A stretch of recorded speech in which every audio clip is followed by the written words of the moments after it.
E estamos de volta com o BBcast, seu podcast de automobilismo e outras nerds.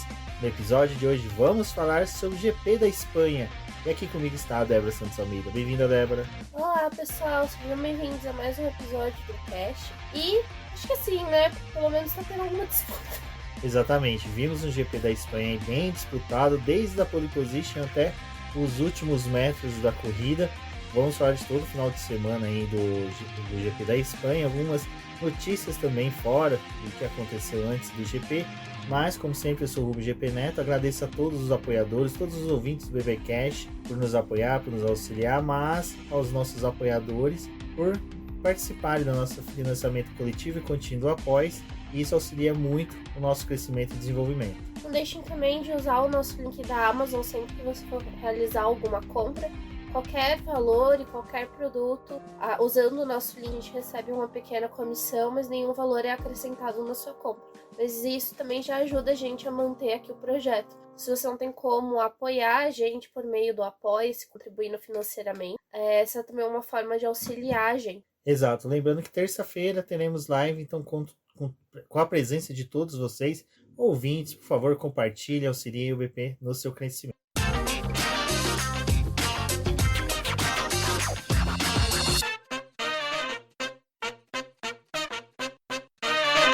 Há bastante tempo, né, Débora? Eu, você, até o Felipe Meira nas lives falávamos que parecia que a Alpine realmente necessitava de um elemento para voltar a ser uma equipe grande, como foi a Renault na época do Fernando Alonso, mas esse elemento é muito contestado na Fórmula 1. É Flavio Briatore, que retornou agora não como chefe de equipe, mas como conselheiro, né, da Alpine. Eu vou ser sincero, eu acho que ele volta mais como chefe de equipe, mas para ele não utilizar desse cargo, da qual dificilmente a equipe manteria alguns apoios, alguns patrocinadores, colocaram ele ali como mero conselheiro só para ficar na equipe ali conversando com o pessoal, e parece que esse final de semana já teve um pouco de resultado. Não sei se já é resultado, né? Mas, obviamente, a presença do Briatore e também de tudo que rodeia o nome dele, né? Foi muito comentado durante o fim de semana. A Alpine acabou anunciando aí na quinta-feira, antes do GP, de fato, começar, que o Briatore ia atuar como conselheiro da equipe. Mas é uma coisa que tinha meio que vazado um mês atrás, né? Que já estava sendo comentado desse possível retorno dele para poder auxiliar a equipe. Ele vem aí com um desafio bem grande, né? Porque tá vendo que a Alpine teve as suas dificuldades no começo da temporada, ainda tá tendo. É uma equipe que passou por várias mudanças, né? Então dá uma novela aí do que aconteceu com a Alpine nos últimos anos. Mas o Briatore chega no momento em que a Alpine tá tudo muito complicado, né? O Gasly e o Ocon brigando, o Ocon saindo da equipe no final do ano, a Alpine precisando buscar outros pilotos, né? E não tem certeza se vai confiar em um piloto que já tem ali na base ou vai acabar recorrendo a algum outro competidor que está disponível no grid para 2025. E o Briatore veio para poder assumir esse papel. Uma das coisas que eles acabam designando mais para o nome dele, né? Que ele veja o mercado de pilotos e veja os novos talentos que estão aí disponíveis para que eles possam fazer contratações e para poder auxiliar o time nas próximas temporadas. Então talvez algo que a gente veja aí da Alpine é realmente não fazendo um contrato muito longo com nenhum piloto que ela pegar, né? Seja algo mais pontual para ela poder ter essa possibilidade de olhar para o grid. A Alpine acabou perdendo o Oscar Piastri, que era um fenômeno, né, da base, de fato, e eles perderam essa oportunidade de ter ele na equipe. Mas o Briatore também vai auxiliar a equipe, dando alguns toques aí com relação ao que pode ser feito para poder melhorar o desempenho deles, contratos, essas coisas. Então ele vai estar muito inserido aí nesse time, né? E enquanto isso, o Bruno fala que até então não ia ser o real chefe de equipe até a saída do Otmar Szafnauer, né? Que ele falou, eu vou procurar um outro chefe de equipe. Por enquanto ele tá aí nesse cargo. Então vamos ver, né? Pra muita gente desagradou o fato do Briatore estar voltando. Eu vi uma parcela de pessoa que tipo, não entendia o motivo das outras estarem contestando essa figura. Mas assim, pra quem acompanha a Fórmula 1 há mais tempo, ele teve vinculado ao caso lá de 2008, que acabou dando a vitória pro Fernando Alonso no GP de Singapura, e teve aquela batida do Nelson Piquet. Aí no ano seguinte, né, tudo foi desmascarado, o Briatore tomou aquela chamada da Renault, né, a Renault acabou expulsando ele da equipe, e aí depois ele tomou um bloqueio da FIA, né, para poder não aparecer mais na Fórmula 1, só que aí depois a gente teve aquela coisa de, tipo, revogar isso, e ele voltou a ser uma figura presente no grid, assim, tipo, não atuando de fato numa equipe, mas estava ali fazendo os negócios dele, né? O GP do Azerbaijão, por exemplo, foi ele que negociou, e lembrou que o GP do Azerbaijão entrou em 2016. Então, desde 2016, ele está presente no cenário da Fórmula 1. Ele não tá chefiando uma equipe, né? Não tava nessa posição, mas ele sempre esteve envolvido com a categoria. Então, ele nunca deixou de não estar ali. Ele sempre foi visto em GPs, em corridas, estando ali, tipo, desfilando no paddock. Ele não foi uma figura que realmente foi enxotada da categoria, né? Foi uma vergonha o que aconteceu, mas ele tá lá. Agora, fazendo um papel de advogado-diabo, é aquela coisa. Ele foi julgado, condenado, pagou pela condenação dele, não tem mais nada que o impeça de participar. Pagou daquele jeito, né? Mas pagou. Pagou, assim, foi bem severo, ele não pôde participar de nenhum esporte na Inglaterra, ele tinha participação em clubes de futebol, teve que vender, desfazer das participações do futebol dele, então ele perdeu bastante dinheiro, não foi algo que saiu gratuito, o pessoal acha que saiu gratuito, não saiu. Porém, na Fórmula 1. Na Fórmula 1, né, onde que as raposas são criadas, ele permaneceu. E aquilo que eu comentei na abertura, eu ou outras pessoas sempre vimos que a forma com que o Briatore conseguiu erguer a Benetton, levar a Renault para os títulos. Né? Pensar bem, ele ganhou 4 títulos com 2 equipes que não eram as apostas de todo mundo. Na época que McLaren, Williams, Ferrari dominavam o cenário da Fórmula 1, Benetton e a Renault eram párias, não eram equipes que estavam ali para disputar o grid. Então, disputar vitórias, na verdade, estava no grid, mas não estava para disputar vitórias. Então, ele conseguiu 2 títulos com o Schumacher, 2 títulos com o Alonso, porém... Sempre foi visto uma figura com um pulso firme, assim, né? Algo que a Renault realmente estava, de fato, precisando. É um cara que, com 2 palitos de dente e um elástico, conseguia fazer um carro muito bom. Então, assim, é uma coisa que eu até acho que às vezes as pessoas podem julgar mal por ter meio que comemorado a entrada dele, mas é o que a gente viu nesse GP. Gente, eu vou pedir desculpa que vocês devem estar ouvindo uma barulheira de moto, mas é que o horário que a gente tá gravando tá tendo muito baile funk aqui perto de casa, então tem muita barulheira de moto. Desculpa, galera. Senão a gente não vai conseguir gravar se tiver que parar toda hora pra moto passar. É a galera do Briatore comemorando a entrada dele. Mas não é que a gente ficava defendendo a entrada do Briatore, é que assim, a gente olhava o cenário da Alpine, cara, eles estavam perdidos, eles não sabiam o que fazer, o que resolver. E um cara que a gente sabe que já havia passado por toda aquela indústria ali, feito a solução dela, era o Briatore. E como eu falei, o que a gente queria ver desse novo regulamento da Fórmula 1, a gente viu nessa etapa. Os carros mais próximos, os carros competindo por todas as posições. A gente viu disputa de posição do primeiro ao último colocado. O GP da Espanha foi muito gostoso de assistir, que a todo momento tinha alguém disputando posição. Não tô falando que o Briatore resolveu isso, gente, longe de mim. Mas... Não, também não acho nem que o resultado da Alpine esse final de semana foi o fator dele. É que é muito engraçado isso acontecer. É que para 2025, 2026, ele conseguindo fazer com que a Alpine se resolva, é mais uma equipe que vai disputar lá na frente, mais equipe que vai lá pra frente. Então... E eu teve também uma outra coisa que foi interessante, né, que tava rolando a corrida da F1 Academy no sábado, a primeira prova, e o autódromo já tinha esvaziado, porque tinha tido a classificação da Fórmula 1 e muito foi embora, né? Mas uma galera ficou ali pra poder assistir a corrida. E na hora que tava tendo aquele momento pré-largada, né, em que as pilotas estão ali já no carro, que as equipes estão terminando de finalizar o serviço pra corrida acontecer, ele tava lá. Ele foi ver a F1 Academy, tava com o Toto Wolff lá conversando, né? O Toto Wolff, que é esposo da Suzy Wolff, que coordena a F1 Academy, tava ali. Então já tava olhando, né? Uma das pilotas que tá no melhor cenário aí é uma pilota da academia da Alpine, que é a Abby Pulling. Ela é a pilota que foi cotada para poder ganhar o título da F1 Academy esse ano com antecipação até. Tanto que ela ganhou a corrida e foi cumprimentar ele, né?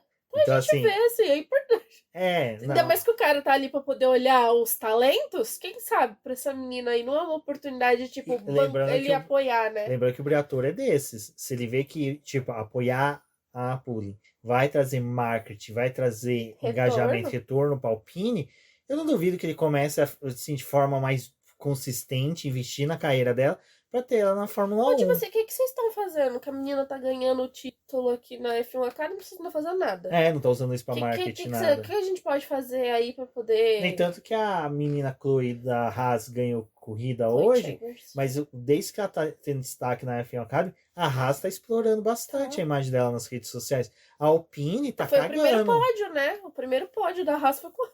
Exato. A primeira vitória da Haas foi com ela. E a Haas não tá boa na Fórmula 1. Mas tá usando isso de marketing.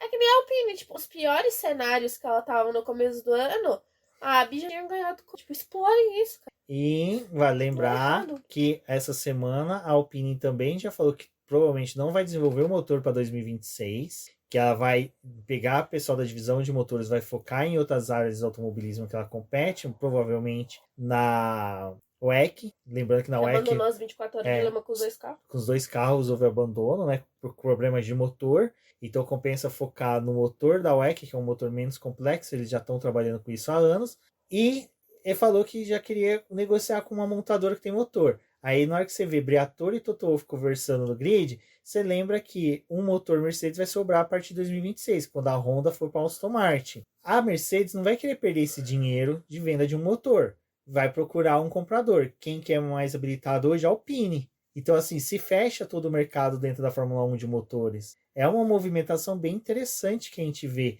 E o Fábio Briatore, para quem não sabe, assim, recomendo muito que vocês vão no Projeto Motor, ouçam sobre o Singapura Gate, tem os podcasts, e também tem uma explicação da época da Benetton, quando o Briatore comprou uma equipe, que era Ligier, só para usar o motor motor Renault, desculpa, na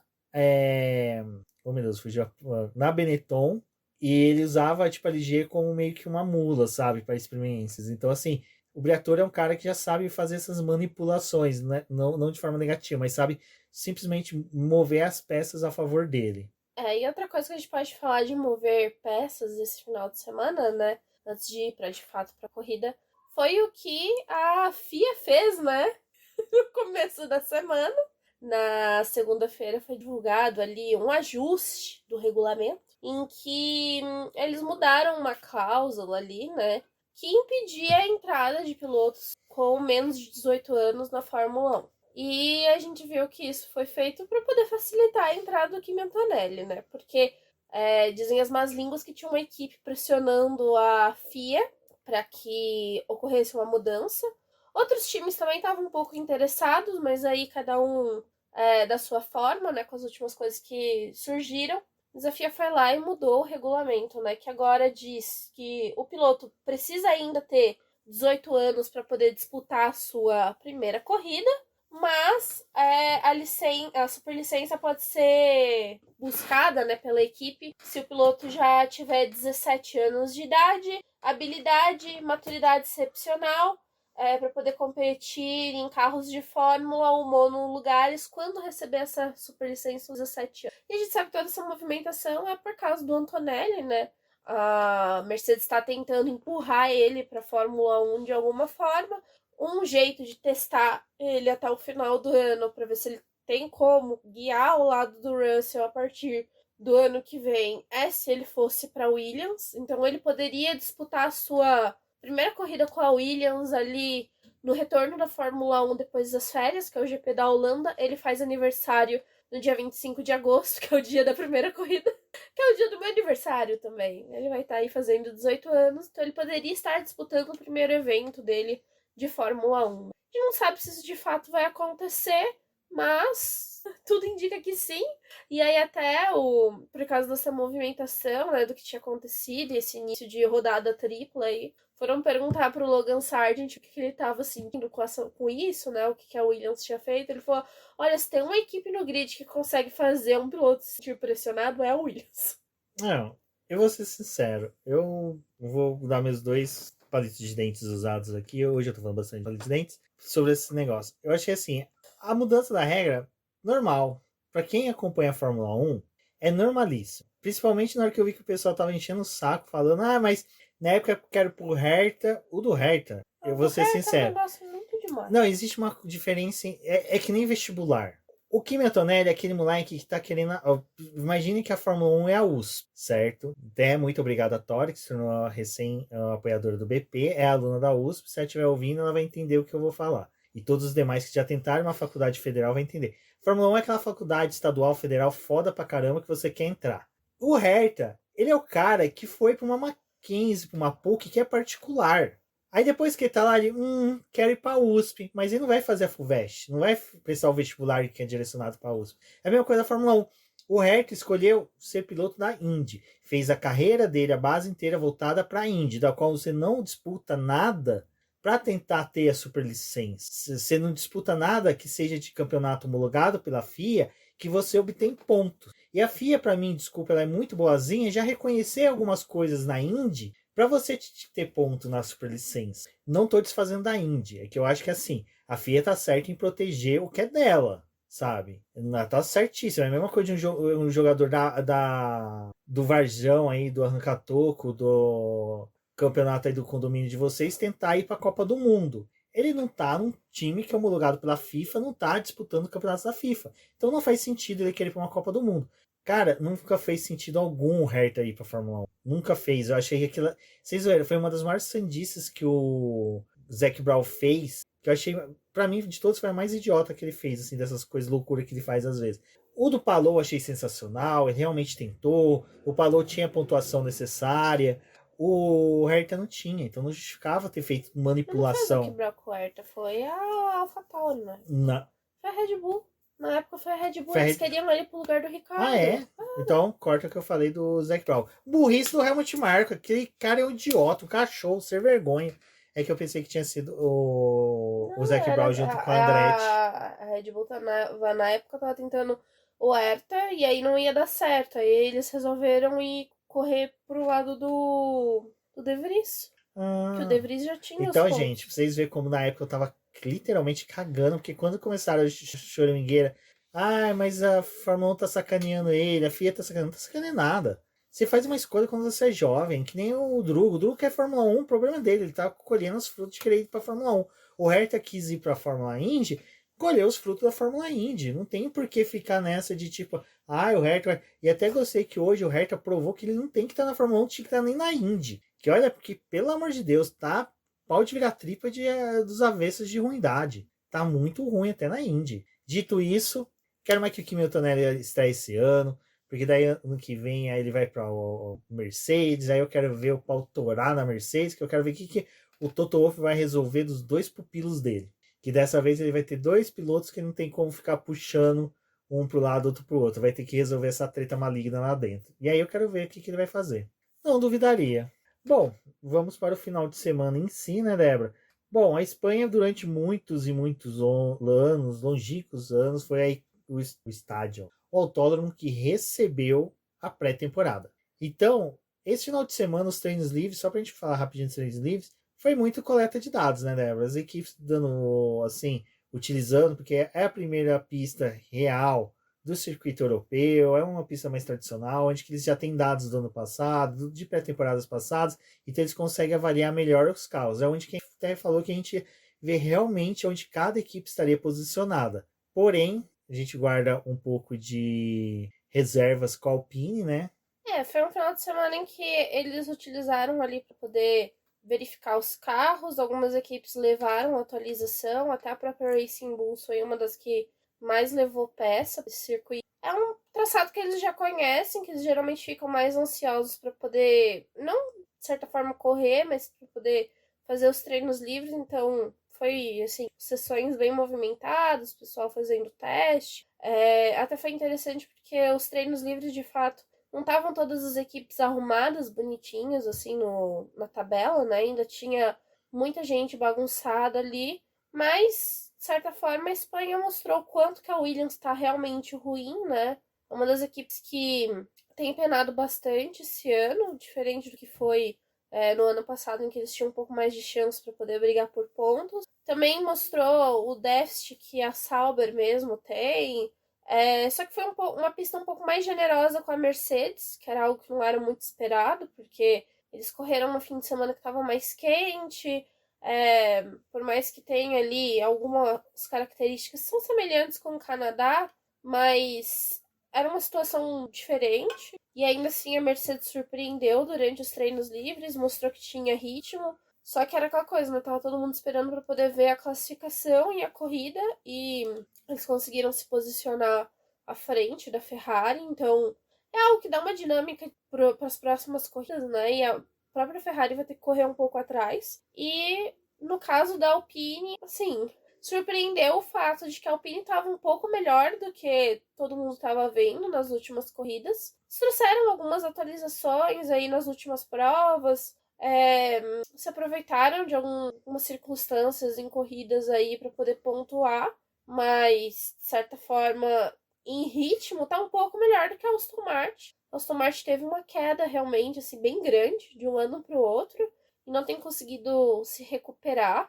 E eu acho que é uma das aqui tá sendo uma das grandes decepções, né, depois da Espanha. É óbvio, assim, a Espanha é um circuito que é meio fora de curva, porque é interessante você ter uma ideia de como que tá a configuração do campeonato de construtores ou como seriam as forças, mas ainda assim a gente tem próximas corridas em que os circuitos são bem variados, então vai explorar algumas fraquezas das equipes, mas também as partes mais fortes, né? E aí a gente tem de novo aquela mistura do grid em que, sei lá, vai ter corrida em que a Alpine vai estar muito, muito ruim e a Aston Martin um pouco melhor e na próxima acaba invertendo. Essa é o balanço que a gente tem. Exato. Eu já acho que provavelmente Williams e Alpine devem ainda se bater muito em questão de quem vai ser a pior.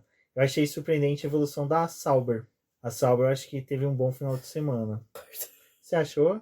É que você viu mais do que eu, né? Eu só assisti realmente a corrida e a Não, classificação. eles tiveram um problema em treino livre de novo, problema com o carro, não conseguem se encontrar em nada. Tipo, tudo bem, chega no Q2, mas é isso. Não tem chance de pontuar, não tem chance de ir pra frente. A corrida deles é muito. É que esse fim de semana a Racing Bulls conseguiu ser pior do que Não. a Sauber. A Racing Eles Bulls esse foram final de muito semana mal esse final de semana. Foi patético, assim. Mas a Sauber continua pífia o desempenho deles. Tipo, não anima nada, assim. A Espanha, na verdade, acho que só foi pra poder botar mais água no chope deles. Tipo, vai ser um ano se arrastando e ano que vem, que a projeção é, né, que 2025 seja muito parecido com 2024. No sentido, assim, não da Red Bull estar na frente de todo mundo. Isso que vai ser um ano mais embolado como foi 2021, né? Que era o último ano do regulamento em que as equipes, tipo, param de gastar um pouco de dinheiro com esse carro, fazem as adaptações que são necessárias para poder passar a temporada, mas é isso. Porque 2026 eles vão ter eles precisam preparar um carro diferente, né? Que Um ainda motor nem tá diferente. pronto, né? É. As especificações dele. Vem aí a qualquer momento essa semana. Vale lembrar que a gente gravou. Vem, né, na verdade. A gente gravou com o Sérgio Milani um episódio sobre isso. Recomendo, ouçam no nossa Não, feed. e eles não chegaram em absolutamente nada, né? Porque as equipes falaram: tá, você quer um carro menor, Fórmula 1 não dá. Você quer um carro mais leve, não dá. Tipo, basicamente tudo que a FIA listou ali que ela queria, as equipes falaram: não tá rolando. Não vamos fazer do jeito que vocês querem. Então, assim, FIA, continua com o carro que tá, com o motor que tá e vamos desse jeito, sabe? Boa sorte pra todo mundo. Bom, mas podemos falar agora da classificação em que a pole foi realmente disputada por Lando Norris e Max Verstappen. O TL3 foi um dos melhores que teve esse ano. Foi um dos melhores TL3, porque assim, o Leclerc e as Ferraris pareciam que estavam disputando a pole, e de repente quando eles passaram não estavam. Aí veio o Verstappen e fez uma volta assim extraordinária, perfeita. Não foi todos os setores roxos, porque ficou uma divisão ali de microsetores entre Ferraris, Verstappen e Lando Norris. Mas Verstappen veio e fez o segundo setor roxo, depois o Lando veio e roxeou.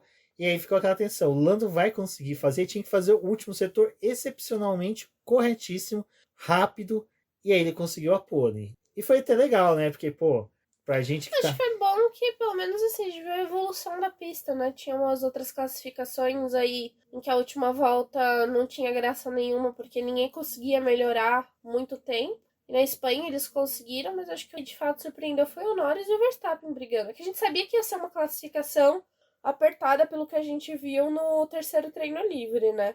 Mas ninguém tinha ideia de se realmente ia ser tão apertado. E a diferença deles foi mínima, né? Bom, Lando Norris conquista a pole, Max Verstappen em segundo e Lewis Hamilton em terceiro. também foi legal que veio para acrescentar ali que final de semana também da Mercedes foi boa, né? A Mercedes nos treinos livres. É que os treinos livres, como você falou, né? A gente não conseguia saber ainda a posição das equipes, mas a Mercedes parecia que ela estava conseguindo algo esse final de semana, que é buscar algo na corrida. Eles foram mais produtivos. Mas sabe quem não é produtivo? Sérgio Pérez. Que chegou ao Q3, mas Tinha uma punição da equipe. mas tinha a punição de 3 posições que eu vou ser sincero, saiu barato essas 3 posições pro que ele fez na corrida do Canadá, mas Esse fim de semana, olha, tava tudo assim muito. Quem foi que nem o Stroll e o Leclerc dando uma de louco, batendo nos outros no treino livre. A FIA falou: não estou vendo nada. E aí, tipo, foi que nem esse negócio do Canadá.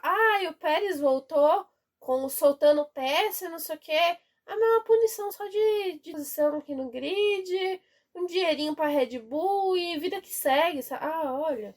Vale mencionar essas questões que teve esse envolvimento do Stroll e do Leclerc, porque os dois, o Stroll, quando o Lewis Hamilton jogou o carro pra cima dele, jogou realmente pra cima do carro dele, bateu, tomou só uma reprimenda, e depois, é engraçado que o Lando não sabia, que o Leclerc jogou o carro pra cima do Lando também, e aí na hora que foi ter o pódio, foi no pódio ou foi na classificação? Eu não me recordo agora. Eu lembro que eu vi o vídeo do Verstappen falando pro Lando, falou, pô, mas o Leclerc só tomou uma reprimenda pelo que fez com você. O Lando olhou tipo assim, como assim só uma reprimenda? Sério? Cara, esse vídeo é sensacional. Eu acho que foi da corrida, porque pela cara de cansaço que os dois estavam... Eles fazem só o que querem, né? É fogo. Mas vamos falar do nosso... Não, eu acho que assim, pra quê? Os treinos livres, eles não veem nada. É que nem um negócio que assim, eu não gosto de concordar com o Sérgio Maurício, mas tem uma única coisa que eu consigo concordar com ele, que é o negócio de limite de... Porra, cara, coloca a merda do limite de pista desde o primeiro treino livre. Começa a deletar a volta desde o primeiro treino livre. Não, passa o primeiro, o segundo treino livre, o terceiro, aí chega na classificação, começa a deletar a volta. Mano, vai pro inferno, sabe? Tipo, faz as coisas direito. Se é pra poder ter essa porcaria desses limites de pista, é desde a hora que entra na pista, sabe? Com as categorias de base é a mesma coisa. E aí, a exceção de saco é ver Sérgio Pérez chegar no Q3, comemorar como se tivesse feito a pole, mas não foi grande coisa, né, Débora? Porque o carro que teve... É que assim, o Verstappen, né, tava disputando a pole, né? O Pérez nem pra estar perto de novo, né? E ainda mais sabendo que ia ter a punição de 3 posição no grid.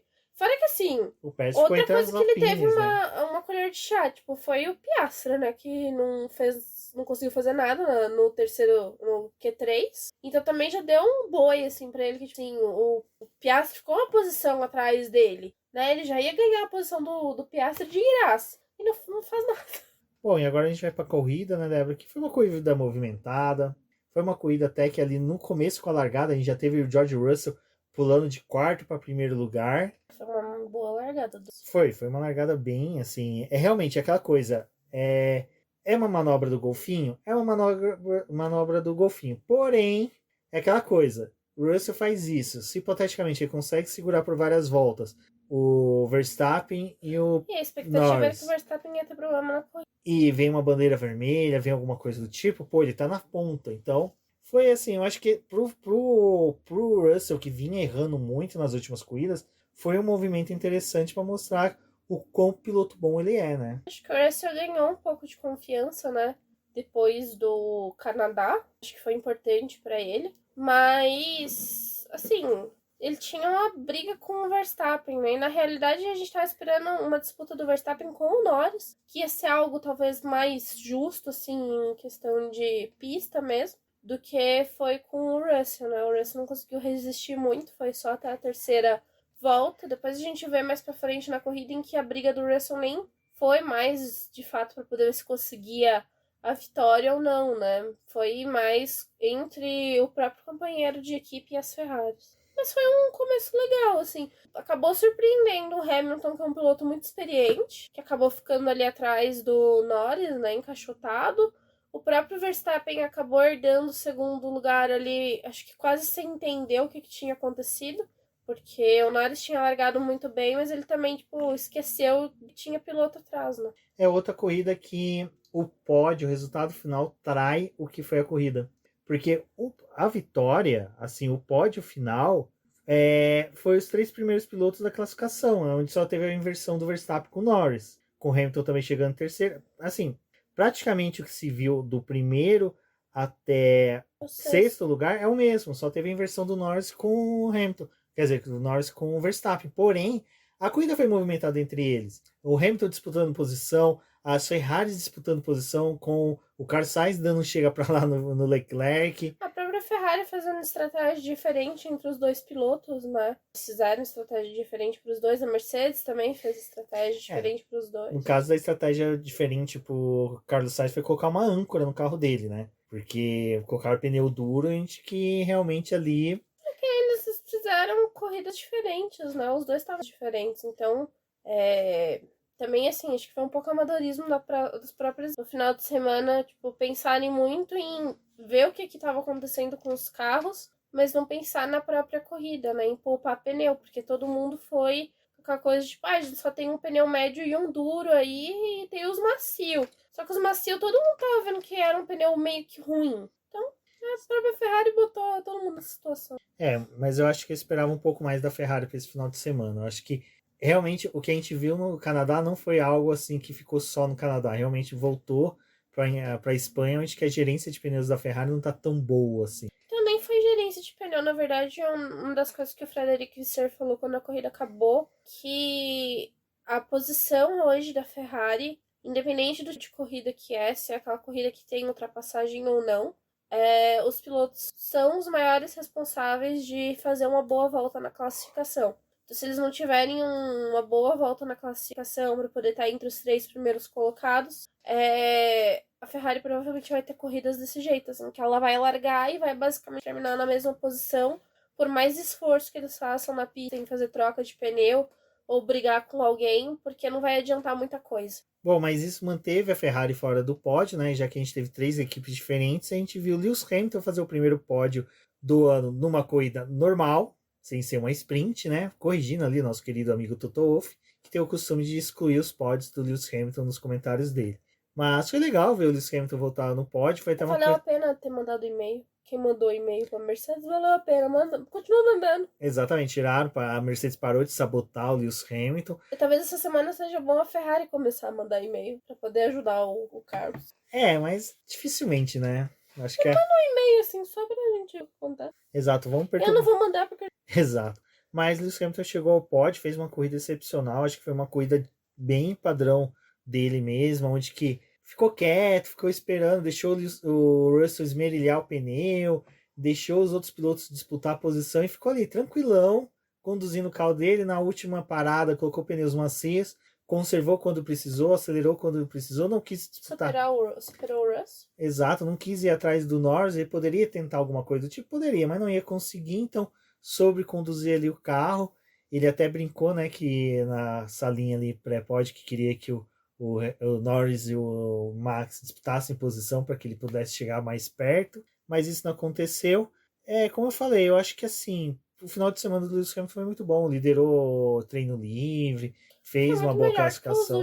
E até ele mesmo ficou, assim, ao GP do Canadá, que mesmo tendo o resultado que eles tiveram, ele achou que foi uma das piores corridas dele, né? E na realidade, assim, a Mercedes também tem o papel dela ali com algumas escolhas. Eu vi muita gente confusa com o que tinha acontecido com o Hamilton e com o Russell, porque da Mercedes ter optado por pneu duro ou por pneu macio pro Hamilton no final da corrida, mas a Mercedes estava na mesma situação das outras 18 equipes do grid, tirando a Williams. A Williams foi a única equipe que conservou 2 pneus médios para a corrida e não usou, mas ela foi a única que guardou. Os outros times não, eles acabaram usando tudo nos treinos livres. Então os pilotos basicamente tinham só um pneu médio novo ou um pneu duro para poder usar na corrida, entre novo e usado, dependendo da escolha que a equipe fez. E era isso que eles pro restante do fim de semana. Não dava para poder fazer muita coisa.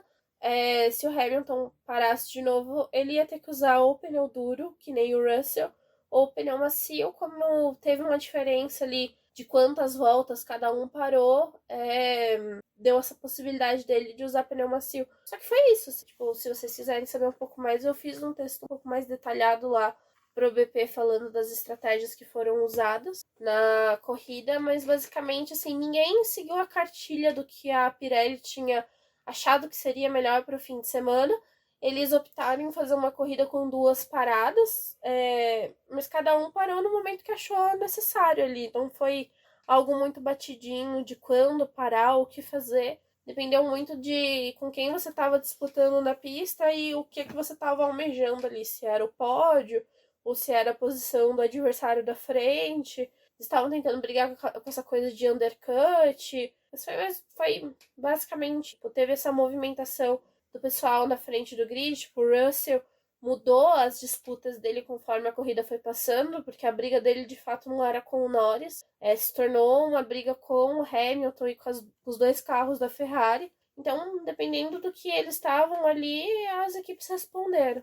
Bom, sabe quem não tá respondendo na Fórmula 1? Aston Martin. Que a Aston Martin, literalmente, o carro parece que virou uma abóbora. Coitado do Fernando Alonso, não consegue entregar o que ele vinha entregando nem no começo do ano, que já tava uma porcaria, nem o que foi o ano passado, que começou bem e depois ficou uma porcaria. Olha, a Aston Martin parece que realmente já estava querendo que termine logo esse regulamento para começar um carro novo, para ver se acerta no carro novo. E se nesse acerto de carro novo eles conseguem trazer Adrian Newey, que essa semana já começou a especular em que ele foi na fábrica da Aston Martin, que visitou a galerinha lá. É que tá pedindo muito salário. Exato, mas eu tenho a sensação também que, vamos lá, será que ele não foi lá para ver nada da Valkyria?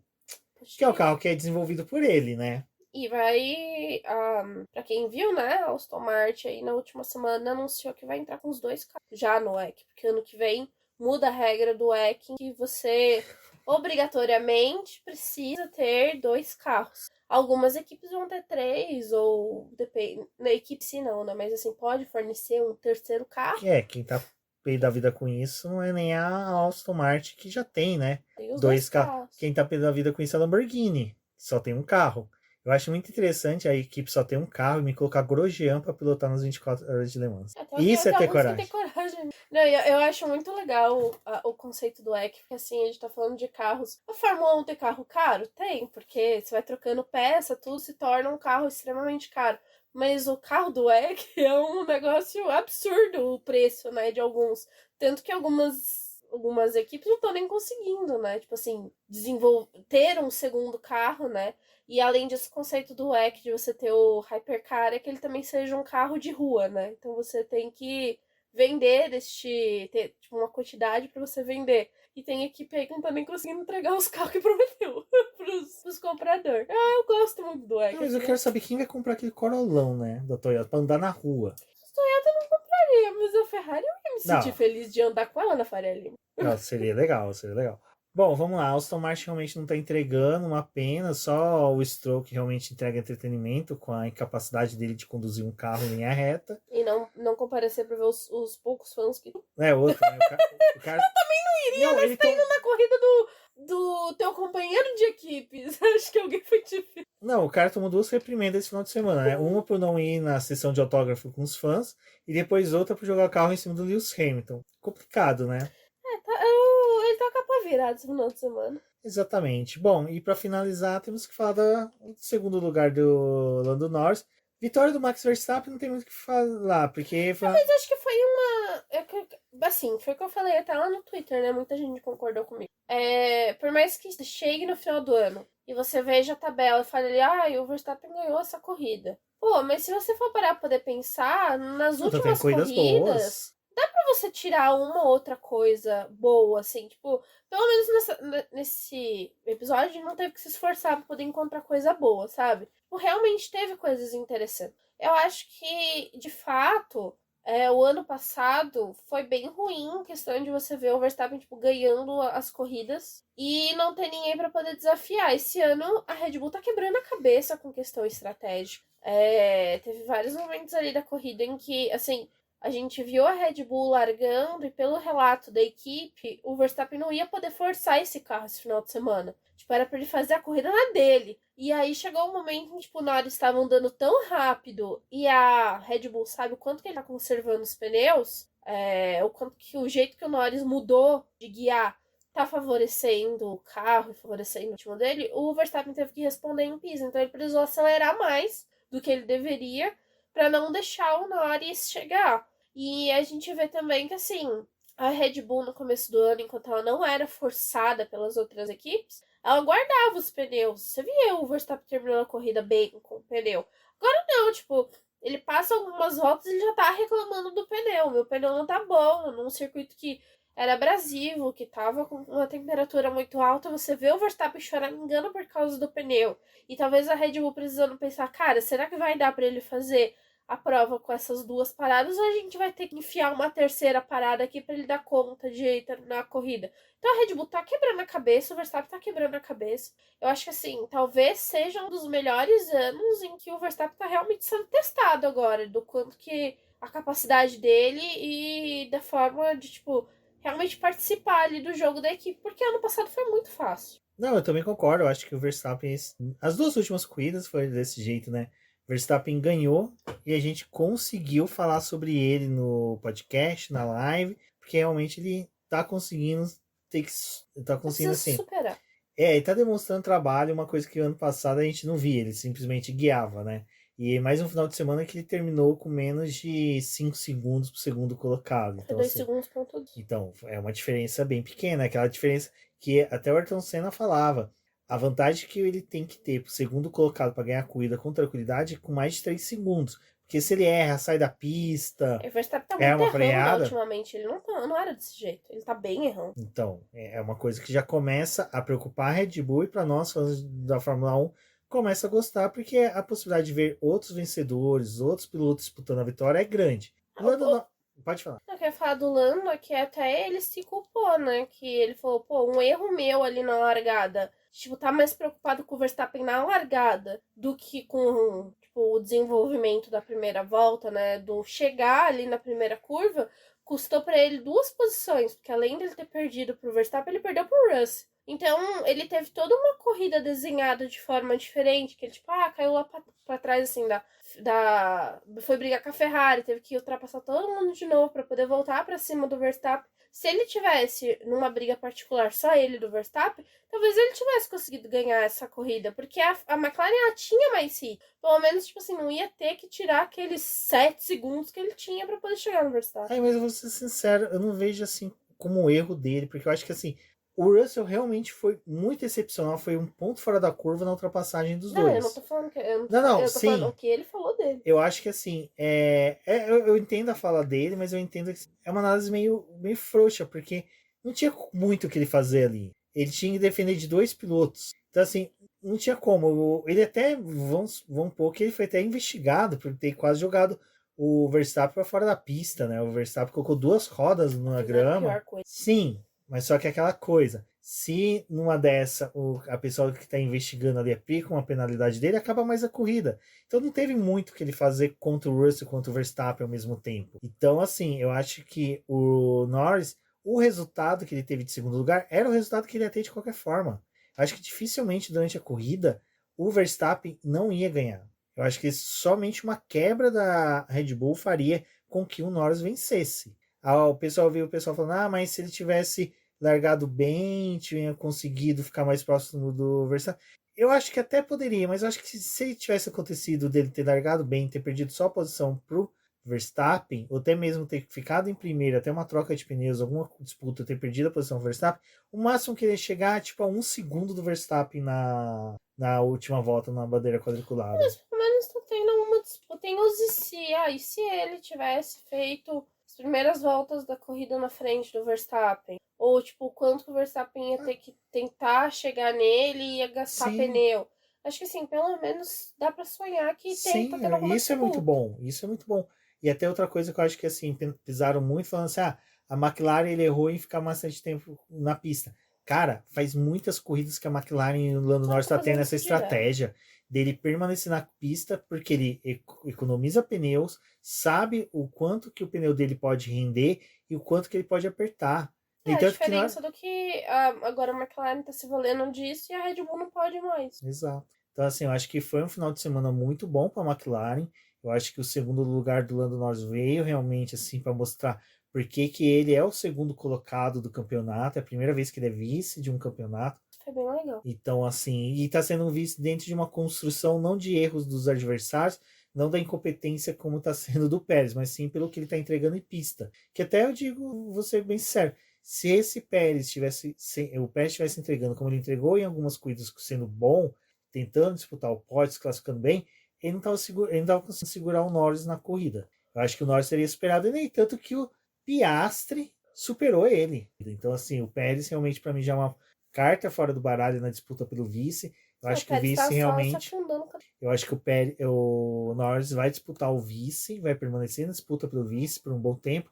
Cabe ao Leclerc e a Ferrari ver o que vão fazer da vida deles para buscar esse vice-campeonato. Agora eles estão sendo atrapalhados bem pela Mercedes. Se a Mercedes vai continuar assim, mas se pegar mais umas corridas desse jeito, é mais alguns pontos a mais. E vale lembrar que se hipoteticamente vem a Alpine a crescer no campeonato, ver a se tornar uma das equipes a chegar no Q3 com mais regularidade, disputar o top 10, vai lembrar que tanto Gasly como Ocon são pilotos fáceis de ultrapassar. Então, numa corrida de recuperação de uma Ferrari, de uma McLaren, até de uma Mercedes, essas equipes vão ter essas dificuldades. Então, é esse cenário que a gente quer para a Fórmula 1.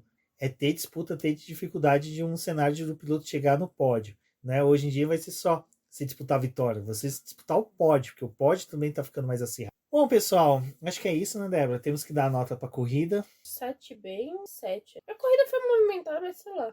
Que assim, eu não sou muito fã do circuito da Espanha. Gosto muito no videogame, adoro correr lá, mas... Eu acho que o circuito melhorou bastante. Eles terem voltado pra configuração normal, isso foi bem melhor. Acho que foi uma corrida, assim, mais interessante esse ano, por estar calor e tudo, mas, sei lá, o 7 tá bom.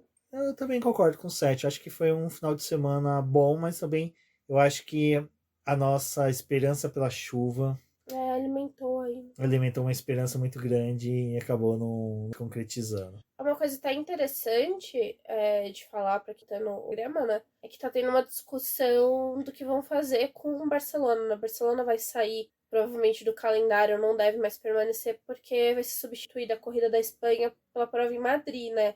A partir de 2026. Só que tá tendo uma discussão com questão a pré-temporada do próximo ano e a pré-temporada de 2026. Por ano que vem, as equipes não estão achando que é muito bom fazer a pré-temporada em Barcelona, porque tá frio, e aí para eles é um pouco ruim coletar dado no frio, sendo que as corridas são feitas basicamente tudo no calor. Então eles preferem viajar para o Bahrein, usar o Bahrein por 3 dias, e aí começa o Ramadã, eles não vão correr no Bahrein, vão correr na Austrália, mas teria uma folga aí de pelo menos 15 dias até a primeira corrida do ano, em que as equipes poderiam trabalhar com os carros e fazer peças e já ter alguma coisa nova para poder apresentar na Austrália. Como sempre foi, era gostoso, né? Como sempre foi, e eles acham que talvez assim seja melhor.